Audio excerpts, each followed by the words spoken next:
Kailangan may upuan. Grabe, hirap. Hirap tanggalin ng filter. Change oil muna. Ayan. Tutulo. Come on. Grabe haba. Yeah boy. Oh yeah boy. Come on, come on. Kasi nagdugo. Alright. Nice. Nice. Papalit lang ah.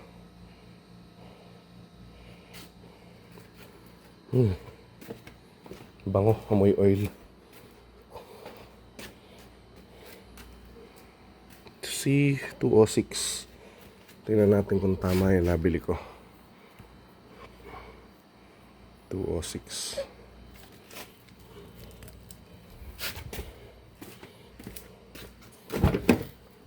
Oops, wala. Ito pala. Parang maliit. 206L.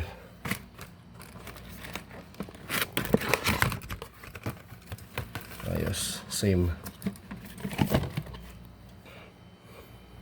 Okay.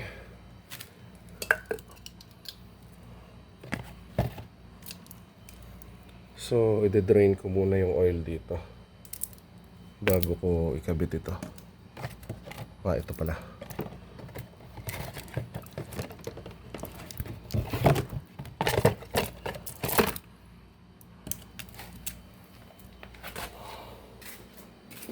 I do PMS myself. Ganyan talaga mga tunay na lalaki. Then, pupunasan itong kumayatan.com na to. Nagkayatan.com.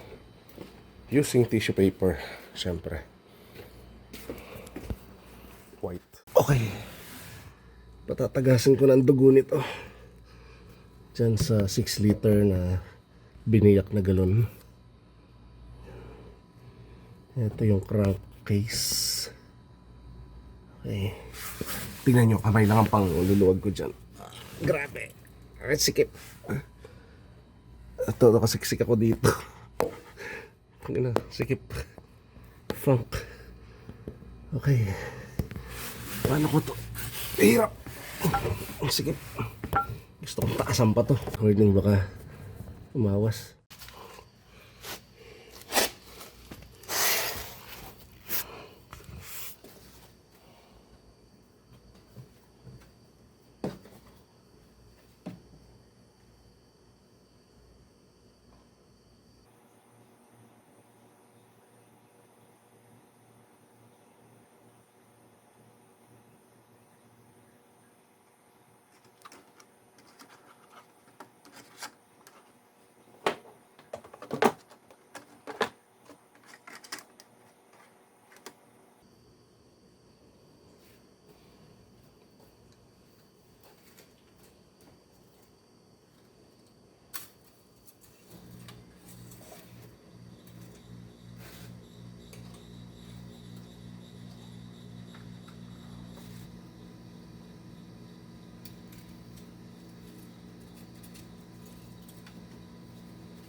Check natin yan kung ano yung level. Kasi 6.6 liters yata yung laman nito ng D40.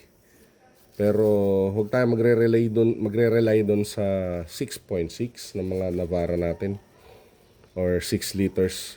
Bumasa pa rin tayo dito sa dipstick.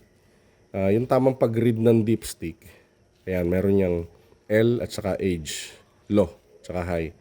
Yung level dapat ng nung natin, ng langis natin, between low at saka high, bali dito. Sa gitna nitong dalawang tuldok na to. Kaya, kunwari 6 liters yung yung langis mo. Meron kang isa pang pambanto, yung 1 liter. Unti-untiin natin yan. Then, hintayin muna natin ng mga 3 minutes bago tayo salpak na itong dipstick para umano dun sa loob yung langis. Para, dun? Yung mag-steady lang doon sa crankcase yung langis para mas accurate yung ating measurement. Yan. Ayos. Ayan.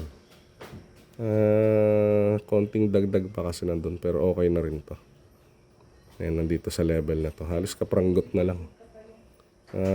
Again, mas okay yung mababa ng konti kesa dun sa umabot dito sa high. Mas delicate. Maghahanap kasi ng lalabasan yung oil. Okay na yan. Start natin ng mga 3 minutes o to 5 minutes yung sasakyan, yung engine bago mo gamitin para mag-circulate yung oil niya dun sa system o dun sa makina. Para mag-circulate, hindi pwedeng yung kunwari nagpa-change oil kayo sa isang service center. Sabay takbo agad kayo. Yun madalas ang magiging cause ng sira o blow-by ng engine. Yung takbo agad. Kailangan i-ano mo muna yan, i-test mo muna, itatakbo muna ng saglit. Iikot ka muna sa kunwari sa compound nyo. Then check ulit. Okay? Understood? Okay, start ko muna.